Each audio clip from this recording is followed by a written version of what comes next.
Class beta, this is your third video of chapter number 13, that is sound.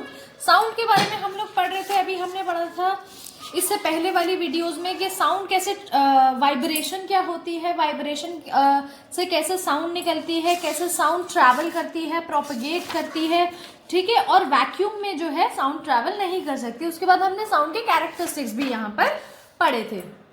Now we are going to study about how do we hear, यानी हम लोगों को कुछ भी सुनाई कैसे देता है, यानी हम अपने ईयर के बारे में पढ़ेंगे.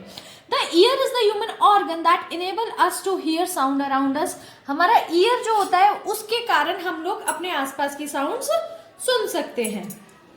The main function of the ear is to maintain our sense of balance and to detect the various sound. और क्या काम होता है हमारे ईयर का कि हमारा बैलेंस जो है, सेंस ऑफ बैलेंस जो है वो बना के रखे और अलग अलग साउंड्स को पहचाने. It help us to convert the pressure variation into electronic signal that travels through the brain with the auditory nerve. अब ये क्या करता है, ईयर क्या करता है, हमारे जो प्रेशर वाइब्रेशंस होते हैं, यानी जो भी वाइब्रेशंस होते हैं उनको इलेक्ट्रॉनिक सिग्नल्स में कन्वर्ट करता है, इलेक्ट्रिक सिग्नल्स में कन्वर्ट करता है और ऑडिटरी नर्व के द्वारा ब्रेन तक ताकि वो पहुंच पाए. तो ईयर क्या करता है, हमारा इलेक्ट्रॉनिक सिग्नल्स में वाइब्रेशंस को कन्वर्ट करता है. Now important part of year. अब ईयर के कितने पार्ट होते हैं और क्या क्या इंपॉर्टेंस होते हैं. मेनली हमने ईयर को 3 पार्ट्स में डिवाइड किया हुआ है. सबसे पहले आउटर ईयर जो कि ये वाला पार्ट होता है, मिडल ईयर और इनर ईयर, ठीक है. इन 3 पार्ट्स में ये इनर ईयर है और ये मिडल ईयर है और ये आउटर ईयर है, ठीक है.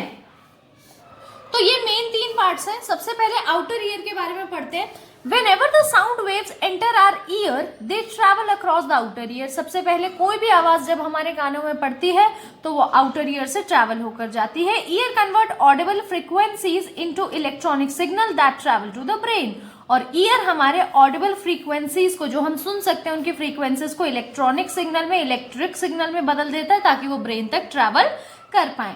The outer ear is known as pinna, और आउटर ईयर को पिना भी बोलते हैं. And ear lobe which is broad part and has shell like structure. और ईयर लोब क्या होता है, यहाँ पर आपको दिया होगा, इसमें दिया नहीं है. ब्रॉड लाइक स्ट्रक्चर होता है, ब्रॉड स्ट्रक्चर होता है, ब्रॉड पार्ट होता है जिसमें अंदर शेल जैसा होता है, ठीक है. The compression reaches the outer ear that is the pinna directs the compression to the canal. यानी पहले अगर यहाँ पर कोई आवाज आ रही है तो वो उसको कहाँ की डायरेक्शन दिखाता है, यहाँ से आवाज कहाँ जाती है, ईयर कैनाल में जाती है. And make them reach the ear drum, और वो ईयर ड्रम पे, यहाँ पर ईयर ड्रम होता है, ईयर ड्रम से टकराती है, या इसको मेम्ब्रेन भी बोलते हैं. The membrane being flexible separate the middle ear and the outer year. इसका काम क्या होता है ईयर ड्रम का, ये मिडल ईयर और आउटर ईयर को बीच में से डिवाइड करती है, ठीक है. These compressions are further amplified several times, like about 20 times by 3 bones inside our ear. तो ये और 7 टाइम्स कम से कम हमारी एम्पलीफाइड होती है. एम्पलीफाइड मतलब बेटा क्या होता है, एम्पलीफाइड मतलब होता है, एम्पलीफाई मतलब होता है कि और ज्यादा डिटेल उसमें ऐड करती है कि कैसी आवाज थी, इसी वजह से हम पहचान पाते हैं, ठीक है. और कम से कम ये 20 टाइम्स होता है जो 3 बोन्स के द्वारा होता है. The middle ear. अब हम आ गए हैं पिना से मिडल ईयर के अंदर. पिना बताया था आउटर ईयर होता है, आप उसको पिना बोलो या आउटर ईयर बोलो या ईयर मेम्ब्रेन बोलो, एक ही बात है. Bones are located in the middle part. Bones जो होती है वो हमारे मिडल पार्ट के अंदर होती है. And is link together to each other, और एक दूसरे से लिंक होती है, ये आप देख सकते हो. Hammer and anvil and stirrup are the 3 bones which transmit the sound. ये 3 बोन्स होती हैं जो साउंड को ट्रांसमिट करती हैं. Okay. The central part of the ear drum is connected to the hammer. जो सेंट्रल पार्ट होता है हमारा वो ईयर ड्रम से कनेक्ट होता है, उसके पास ही हैमर होता है. एज द हैमर वाइब्रेट, जैसे ही हमारा हैमर मतलब हथौड़ा जैसा एक स्ट्रक्चर होता है, इसलिए उसको हैमर बोलते हैं. जब वो वाइब्रेट होता है तो साउंड को ट्रांसमिट करता है, यानी पहुंचाता है अदर 2 बोन्स तक, that is the anvil and stirrup. These bones amplify the sound waves and all these take place in the middle ear. अब ये साउंड वेव को और एम्पलीफाई करते हैं और उसको स्पेसिफिक करते हैं और पता लगाते हैं कि कहाँ से आवाज आई है, पतली आवाज है, मोटी आवाज है, कैसी आवाज है. आप सुनते ही पहचान लेते हो ना कि आपके पापा की आवाज है, आपके मम्मी की आवाज है, दीदी की आवाज है. तो इन्हीं के कारण होता है ये. So what is that the outer year does? तो आउटर ईयर का क्या काम है? It brings the sound waves and further these waves to amplify to the middle ear. Outer ear का सिर्फ क्या काम है? साउंड को कलेक्ट करके ईयर कैनाल से मिडल ईयर तक पहुंचाना. अब आते हैं हम इनर ईयर पे. ठीक है, the inner ear is known as cochlea. ठीक है, इसको कोचुला भी बोलते हैं. Is a snail like structure. ये जो स्नेल आपको दिख रही है ना, जैसे स्नेल होती है, स्नेल आपने देखी है ऐसे करके होती है, राइट? तो ये स्नेल लाइक स्ट्रक्चर है. As the number of vibration is transmitted in the middle ear, the cochlear send this sound to the brain. अब देखो, आउटर ईयर ने क्या किया? साउंड को सबको सुना और मिडल ईयर के पास पहुंचाया, और मिडल ईयर ने क्या किया? उसको कई बार एम्पलीफाई किया और पहचाना, और इनर ईयर क्या करता है? अब उन साउंड वेव्स को ब्रेन तक पहुंचाएगा. ठीक है, As some amount of fluid is present inside the cochlear, और कुछ फ्लूइड टाइप यानी लिक्विड टाइप भी हमारे इनर ईयर के अंदर होता है. These electrical impulse then go to the auditory nerve, और फिर ये जो इलेक्ट्रिकल इम्पल्स होती हैं, जो साउंड वेव को इलेक्ट्रिकल सिग्नल्स में बदल दिया गया था, ये ऑडिटरी नर्व्स के पास पहुंच जाती है. This is exactly what we perceive as sound, और यही चीज होती है जिसको हम एज साउंड सुन पाते हैं.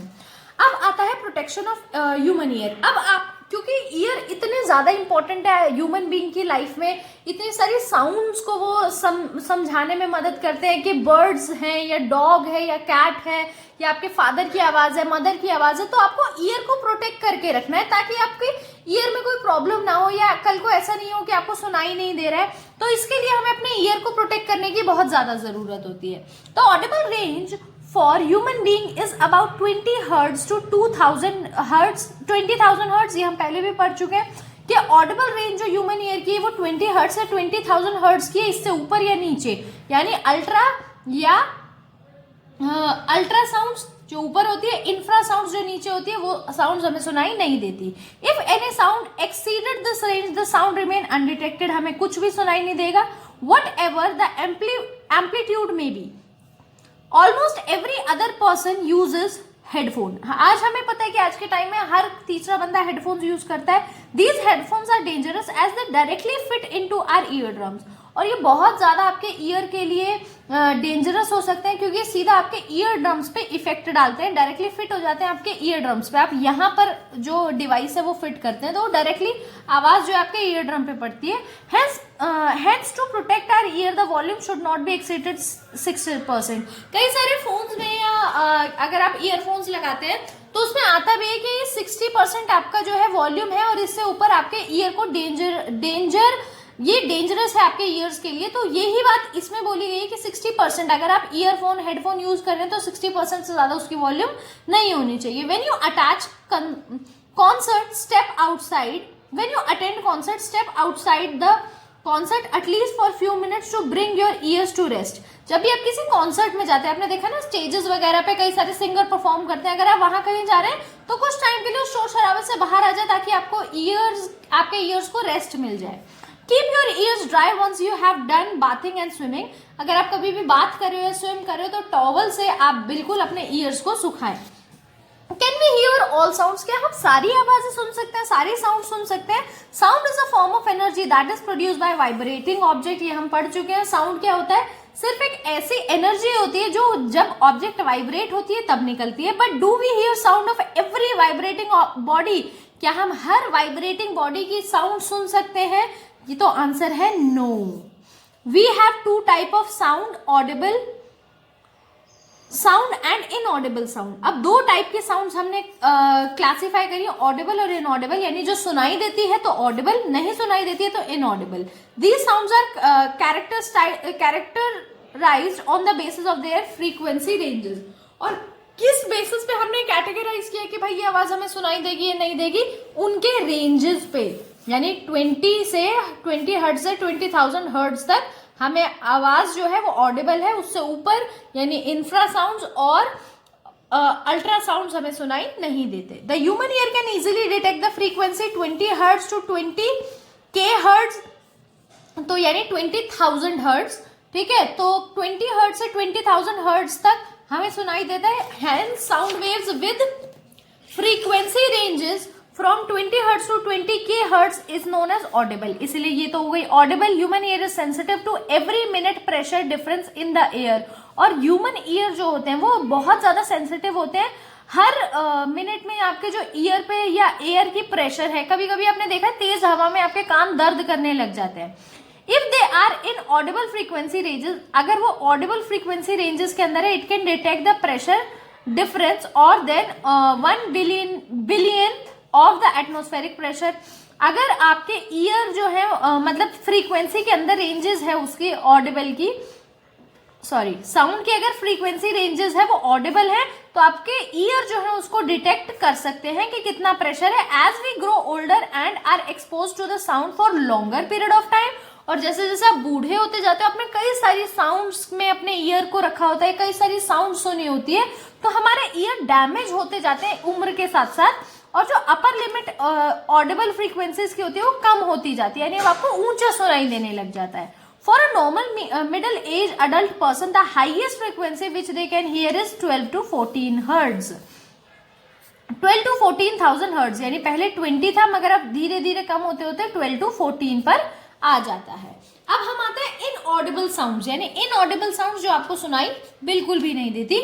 Human ear can not detect some sound frequencies less than 20 vibration per minute, that is 20 hertz. So any sound below this frequency will be inaudible sounds for the human. ये कम, अगर कम है इससे 20 hertz से तो आपको सुनाई नहीं देगी।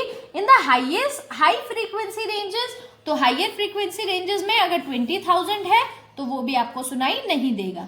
And the amplitude of the wave would be depend on the loudness of the sound, और इसका एम्पलीट्यूड किस पे डिपेंड करता है कि साउंड की लाउडनेस पे। So the frequencies below 20 hertz and above 20 kHz come under the category of inaudible frequency. The low frequency sounds with which human ear cannot detect are known as infrasonic sound, यानी नीचे वाली आवाज, 20 hertz से नीचे वाली आवाज को infrasonic sounds कहते हैं, जो आपको सुनाई नहीं देती। whereas high range inaudible frequency sound are ultrasonic sound, और ऊपर वाली साउंड यानी 20 के हर्ट्ज से ऊपर वाली साउंड्स आप बोलते हैं ultrasonic sounds. Some animals like dog have the ability to hear sounds having frequencies higher than 20 kHz. Dog जैसे animals 20 kHz से ऊपर की frequency वाली sounds भी सुन सकते हैं। The police department uses whistles which with frequency higher than 20 kHz so that only dog can listen to it. और जो पुलिस डिपार्टमेंट में लोग होते हैं वो डॉग्स के साथ 20 के हर्ट्ज के ऊपर की विसल यानी सीटी का इस्तेमाल करते हैं ताकि सिर्फ कुत्ते को सुनाई दे कि उसको बुलाया जा रहा है। Inaudible frequencies are helpful for many purpose. अब जो साउंड्स आपको नहीं सुनाई देती वो फ्रीक्वेंसीज भी बहुत जरूरी होती है। क्यों? ये कई सारी फील्ड्स में, रिसर्च में, मेडिकल में आपको हेल्प करती है। The ultrasonic equipped used to tracking and studying many medical problem works at frequency above 20 kHz. कई सारी स्टडीज मेडिकल की प्रॉब्लम्स वो 20 kHz से ऊपर की फ्रीक्वेंसीज का इस्तेमाल करके होती हैं। आपने सुना होगा अल्ट्रासाउंड होता है लोगों का जब बीमार हो जाते हैं किसी पार्ट का, ठीक है, तो हम अपने ये जो इनऑडिबल साउंड है इसका इस्तेमाल भी खूब अच्छे से करते हैं। ओके